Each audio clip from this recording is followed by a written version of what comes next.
Hello, I'm Ben Wattenberg. China is already a regional power in Asia. It has the potential to become a global superpower. In the 21st century, will China be America's adversary or ally? Joining us to sort through the conflict and the consensus are James Lilley, U.S. Ambassador to China from 1989 to 1991, and now Director of Asian Studies at the American Enterprise Institute; Bette Bao Lord, Chairman of the Board of Freedom House and author of the newly published The Middle Heart; Yasheng Huang, Assistant Professor of Political Science at the University of Michigan; and Nancy Bernkopf Tucker, Professor of History at Georgetown University and author of Taiwan, Hong Kong, and the U.S. 1945 to 1992, Uncertain Friendships. The topic before this House: China, friend or foe? This week on Think Tank.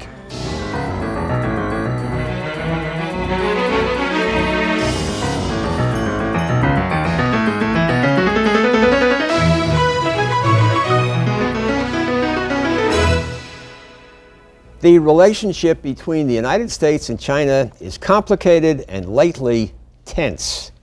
To understand why, here's a look at the world's most populous nation, 1.2 billion people.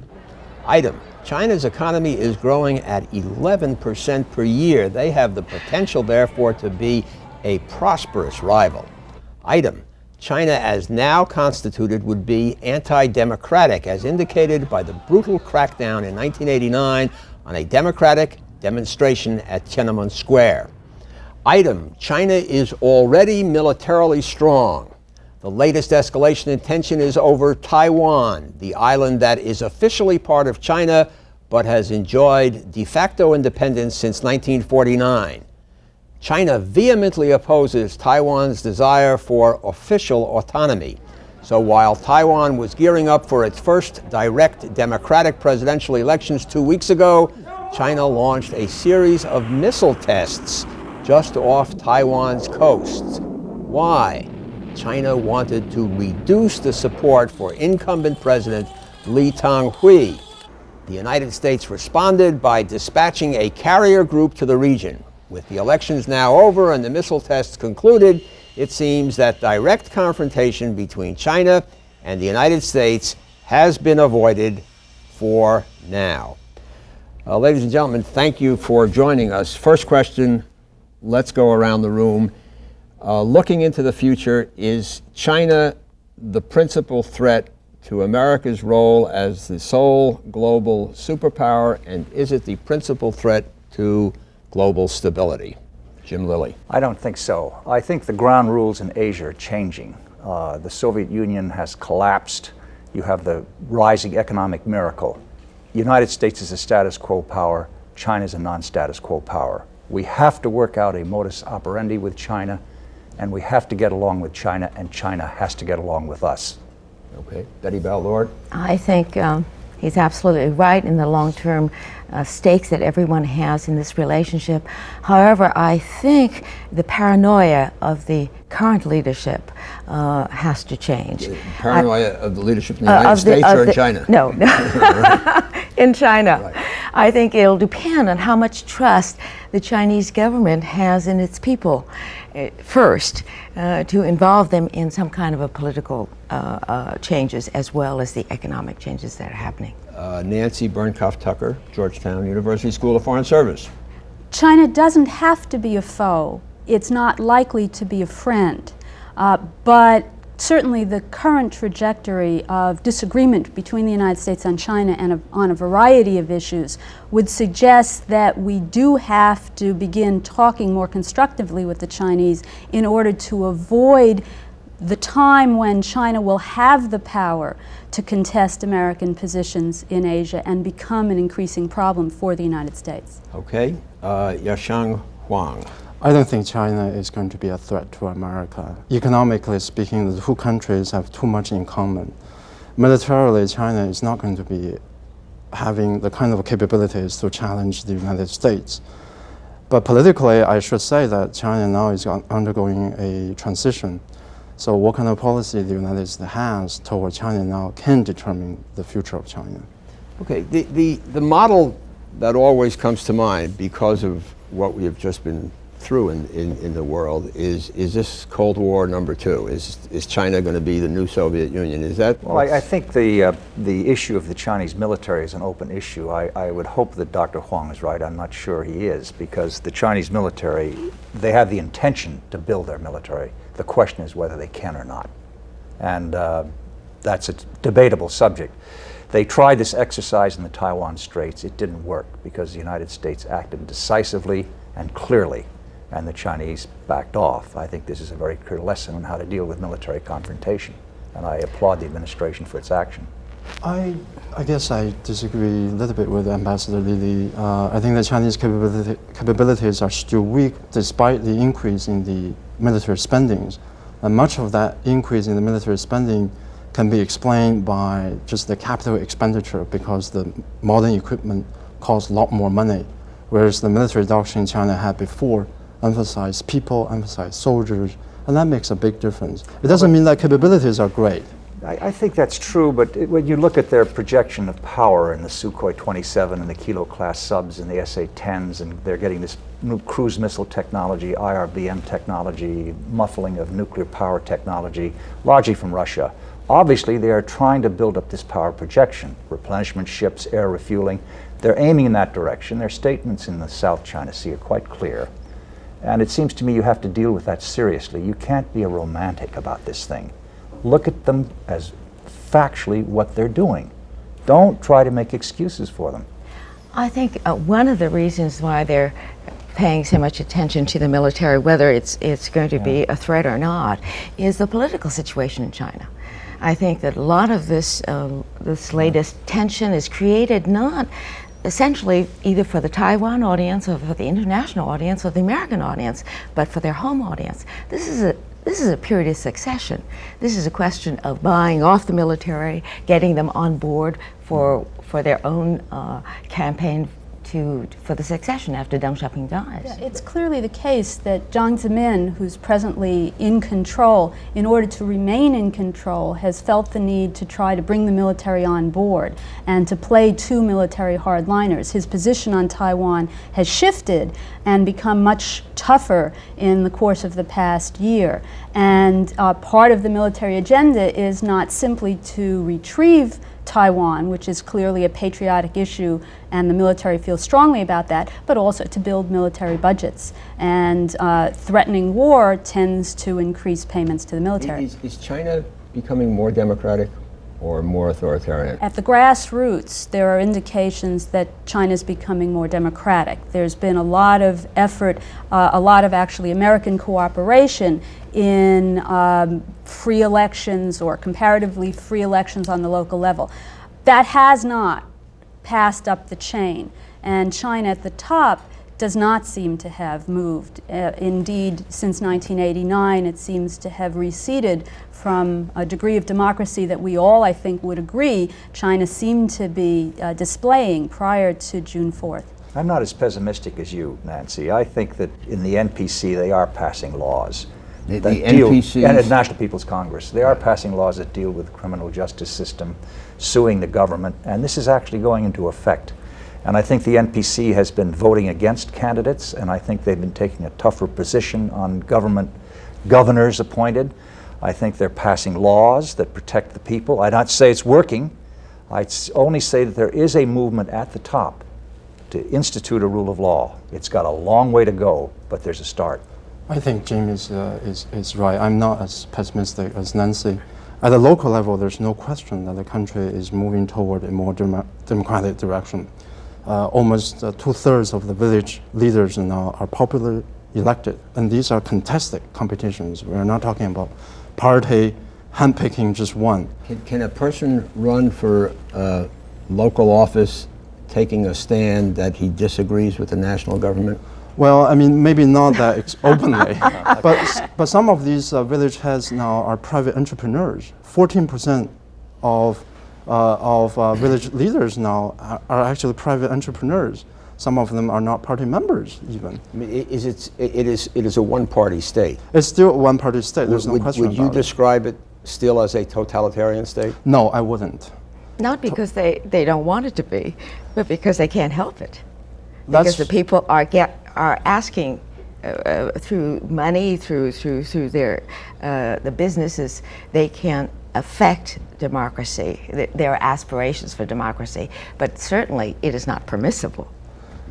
But it is permissible sort of at the private level. You can't openly air your views, you cannot publish your views in newspapers. But you can talk about these things among your friends, among your colleagues. As long as you're not an electrician by the name of Wei Jing-shun. I mean, Well, I find it very difficult to understand this great big country with this long history and a leadership that cannot tolerate one or two people. Well, Wei Jing-shun, electrician, was jailed for 14 years, and he came out 6 months, jailed again for another 14 years, I guess. Because he said what or did what? Because he said that a modern country has to have democracy as well. And Well, he attacked Deng by name. Yeah, that's right. That's I think- unacceptable. I think that's the personal animosity between him and Deng probably is more That's important. not an excuse. No, it's not But an excuse. everybody has, as if, well, he attacked Deng, therefore, you know, they only got him because he attacked Deng. But it does mean that other people who have said similar things as Wei Jing-shun said, but though they don't have this personal animosity with Deng, they do not get sentenced to jail for 14 years. But I think there's a very important symbolic event that just occurred. On Saturday of this last week, Taiwan elected the first democratic, directly elected president in all of Chinese history. And on Sunday, Beijing arranged for a group to declare that Hong Kong's popularly elected legislature will cease to exist when China takes over the colony. We have to look at this from a historical point of view. If you look at Taiwan in 1970s, they also had local elections, district elections, without any democracy at the national level. Absolutely. The correct question, I think, and the correct answer is that whether China is moving toward that direction, not whether or not it has all these proper elements of democracy. Obviously it doesn't, but it is moving in that direction. I just make a comment on this. It seems to me that there isn't a great deal you can do about the internal situation in China. You can influence it at the edges, and you should continue to try to do that on these cases that Betty talks about, like Wei Jing-shun. But the main issue is what Nancy's talking about, is you cannot let them export their system outside of China. And when they export their system to Hong Kong, or they try to influence the democratic process in Taiwan by military force, How are you going to stop them from doing whatever they want to do in Hong Kong? I mean, they're taking the over first as thing the you do is to sovereign power, aren't they? turn the spotlight on it, and you keep this exposed. You've got Keith Richburg there, you've got Ed Gargan, you've got people that are very competent journalists turning the spotlight right on them, and this affects their behavior. And you go right into the multilateral. Where is the evidence that popular journalism has affected their behavior? You read Roberti's book on the fall of Hong Kong, and you will see instance after instance where pressure has been brought to bear on China and that they have backed off on positions they've taken because of international pressure. Do you agree with that, Betty? I think they'd like to have international respect, but I think they want that above all. They want people to think of them as the great leaders of a great country. They do not understand that to get that is to respect their own people. Nowadays, it's the reciprocity between the ruled and the rulers. They have tried many, many times to get the trappings of this respectability, like the Olympic Games, like the Women's Conference. But they do such silly things because they're paranoid and they don't understand what is going on in the world. I think the problem is, as Betty is suggesting, that you have a government that's essentially afraid of its own people. A government that fears any kind of criticism, a government that is not confident that it can continue to stay in power without repression.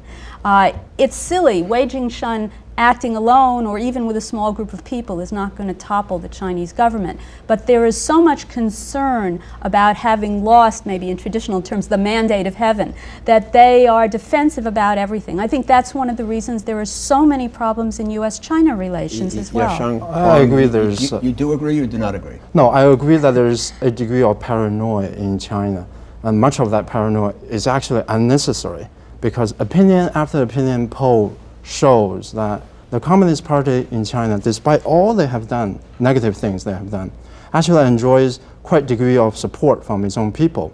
But yet it has this paranoia about a few dissidents, about foreign connections, about Hong Kong, which is totally unnecessary.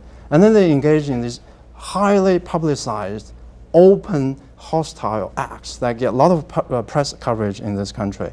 Yet the good things they do not get any press coverage in this country. What are the good things? You had mentioned the municipal elections. What else would you? Oh, the economic measures. Oh, I think that's the economic reforms in the 1980s lifted 100 million people above the absolute poverty level. That's an incredible improvement, unprecedented in human history. And yet that is not being reported very, in a balanced way in the Western press. Well, I don't understand why.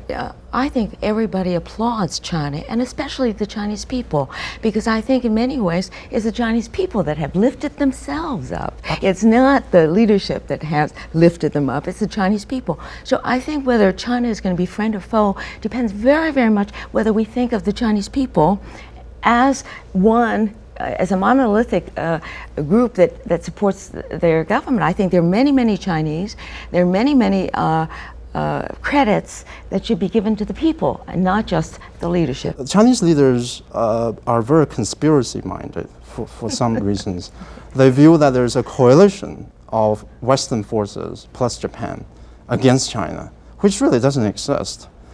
They have a very simple understanding of what U.S. policy about China is all about. There is an organic conspiracy, isn't there? I mean, people saying just what we're doing this show about. Watch out! That's over 1 billion people. They're still communists. We don't know much about them. I mean, I think the fact that they're still communists in some ways is irrelevant. Yeah, that's right. China is going to be a great power in the next century, whether it's communist or not. And to some extent, you could even argue that the fact that communism is declining in its ability to keep China unified is a problem for us, because what's taken its place is nationalism. And a highly nationalistic China is probably more dangerous than communist China has been in recent years. I'd like to add that to Nancy. Just look at the pictures of the goose-stepping soldiers with their shoulder boards, the exercises in the Taiwan Straits, this sort of thing. And by the way, you know, they've claimed the South China Sea. They occupied Mischief Reef. They're drilling off the Senkaku Islands, Diaoyu Tai, in Japanese territorial waters. They've had this exercise in Taiwan. It seems to me you have to give them a very clear message that their military adventurism is not working. Nancy Bernkopf Tucker of Georgetown University, you said that in the next century China is going to become a great power, whether it's communist or democratic or whatever.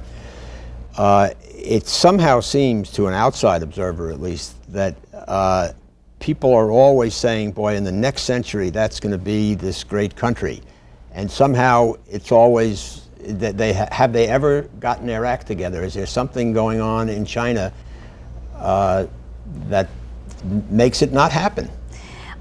This seems to, we are at the threshold of China actually finally getting its act together. And I think one of the reasons that the Chinese have been so belligerent of late is because they feel it in their grasp. They think they're almost there, and they are very hostile to anyone that will keep them from getting there. In the past, China has always been overwhelmed by its enormous poverty, its enormous population, and a series of foreign threats that have constrained China. But much of that's now been eliminated. Not that the population isn't still enormous, but that China's economy is increasingly able to support that population.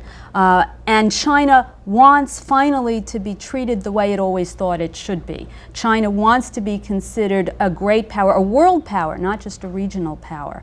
And they think that they're there. And that's part of the reason why when the United States has defense talks with Japan and consultations with India and recognizes Vietnam diplomatically for the first time, that China feels surrounded, and China feels that the United States has a coordinated policy to prevent it from becoming a great power. In an earlier incarnation, I worked for President Johnson, who had a wonderful one-word question, which was, therefore. So, therefore what? What should America do about all of this? I think America should be separating the people and the government. I think we have had so many students here. They have enjoyed, for the most part, their stay here. They have gone back. They're wonderful ambassadors for this bridge of friendship between the people. As good an ambassador as Jim Lilley was, and your husband Winston Lord was, right? But I just think it's very important for people to understand that much of the policies of China today is dictated by internal politics and power plays, and that the excuse of this China surrounded by enemies is a myth that should be countered by talking to the people. The American people are friends with the Chinese people. This is not their fear. What they fear are the leadership of China, who will drum up the paranoia among the people. Late this spring or early summer, America will start broadcasting shortwave into China in Mandarin. It used to be called Radio Free Asia, Radio Free China. I think it's got a more euphemistic title now. Asian Pacific Network. Asian Pacific Network. To deal with local news within China the way Radio Free Europe and Radio Liberty had dealt with the Eastern European countries and the Soviet Union. Is that a good idea? Is that the sort of thing we should be doing? Free flow of information is always good, I think. And I think if the news program focuses on news and less on commentaries and editorials, I think that will have even greater effect. And I want to come back to this issue about what the Americans should do about China.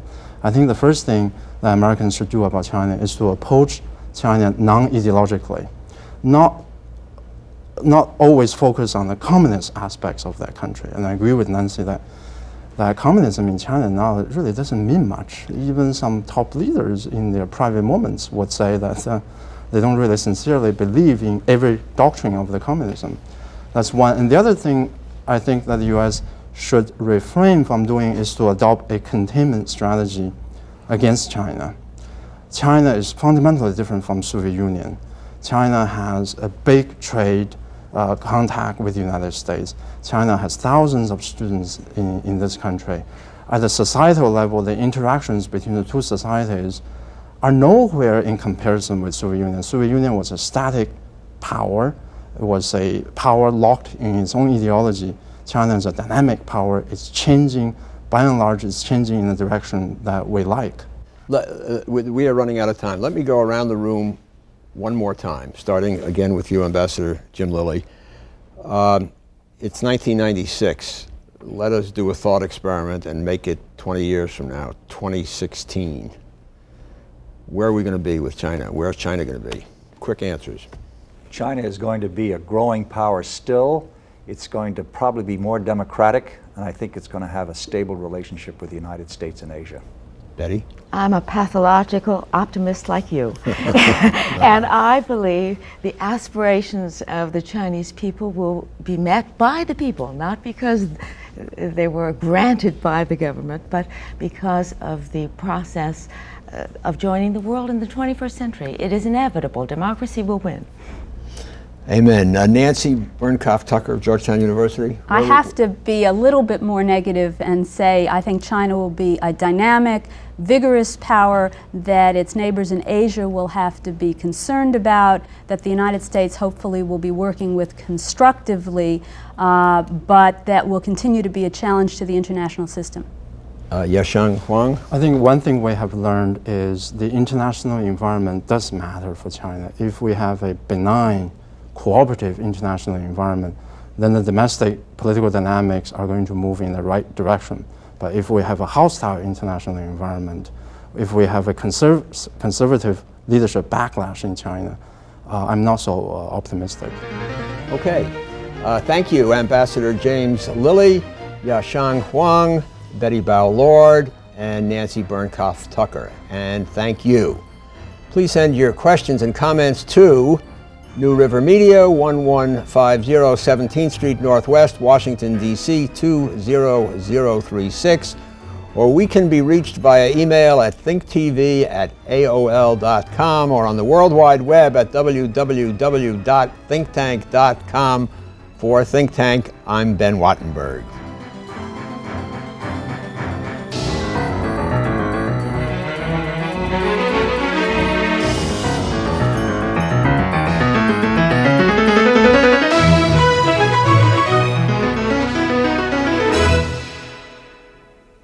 This has been a production of BJW Incorporated in association with New River Media, which are solely responsible for its content.